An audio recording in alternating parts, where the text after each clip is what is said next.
Hey guys, Scott here. Today I'm here to give you your opinion about syringes in Dead by Daylight. There's been a lot of discussion about it recently from notorious liar Vile Hens, who said he was doing an impossible streak but then completed it, so he's clearly a dirty liar. But it's been a discussion for, pretty much since the game came out. Syringes have been ridiculously strong in the past, and the question is whether or not they're still too strong right now. Before we go further, I need to explain the reason I want to discuss this now is because I've been seeing an ungodly amount of syringes. Like, I just took a screenshot just from last stream. This was just last stream consecutively, like every single game. There were so many fucking syringes in every game. It was ridiculous, to the point where I was like, okay, you know what? Maybe people are really just like watching videos or they are seeing discussions, which completely goes against the previous video I made where people don't actually care about these discussions. Maybe they are, or maybe it's placebo, maybe I don't know. But the point is, I'm seeing a syringe in every single game now, and that's making it annoying. If you saw a syringe once every few games, it usually wasn't big enough of a deal to complain about. And a lot of the time, the consistency at which you encounter something that's too strong is related to the perceived strength of that thing in the community. You could, Twins, for example, is really, really strong, but because basically nobody plays Twins, people are less inclined to include Twins on a list of problematic killers or anything like that. Again, despite the fact the playstyle is miserable, they're very strong. People don't really ever talk about Twins in that regard because Twins is just not very common at all. So the consistency at which you see the thing does impact the perception of how strong it is. And the fact that I'm seeing syringes every fucking 2 seconds now, it's getting old. So yes, now I do want to join the discussion of are syringes too strong? The answer is yes, they are still too strong. They're not super overpowered or anything like that, but they do need a nerf. And I don't understand how you could kind of disagree with that, but I'll go into my opinions on that now. So what syringes do is basically give you passive healing. Now, when you think about passive healing, you can't just think of it as passive healing. It's passive doing whatever. So just simply popping a syringe and working on a generator during that entire time, DBD is an entire game of time management. A survivor can choose to not heal at risk by doing a generator quicker, but also now they're easier to down, which could result in more snowballing. So there's that conscious decision there of, do I risk just doing the generator, getting the game done quicker, but then I could die faster? When you have passive effects like this, you can't look at it like it's, a 24-second self-heal. It's a 24-second generator progress as well. It's actually doing the effects of a commodious toolbox as well, because that time is no longer spent wasted not doing that generator. So when you look at it like that, and that is truly how it works, you realize that syringes are still the strongest item that a survivor can bring.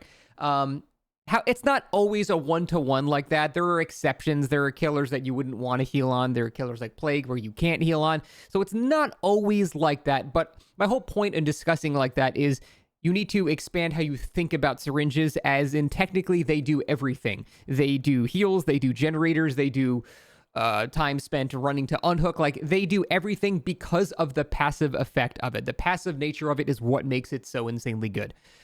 Now, I think the main busted thing about a syringe is not the passive nature of it. I think that's okay, because again, compare it to like a commodious toolbox, which will save you 20-something seconds on a generator. If you syringe yourself before doing a generator and, you don't waste that same time healing, you've done it on your generator, you've effectively accomplished the same thing, except you're also healed, so it's actually even a little bit better.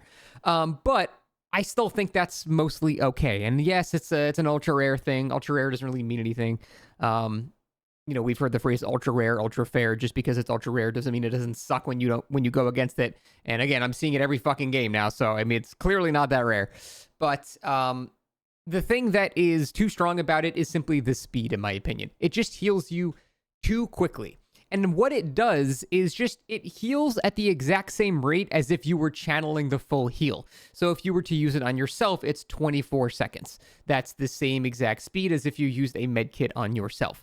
If you use it on somebody else, it heals them in 16 seconds. The problem is it uses all of the modifications to heal speed. Meaning, if you slap one 25% heal speed add-on, suddenly you can heal people in 12 seconds instead of 16 seconds. Or God forbid you have We're Gonna Live Forever, or you have We'll Make It. Now you're healing people passively in 8 seconds.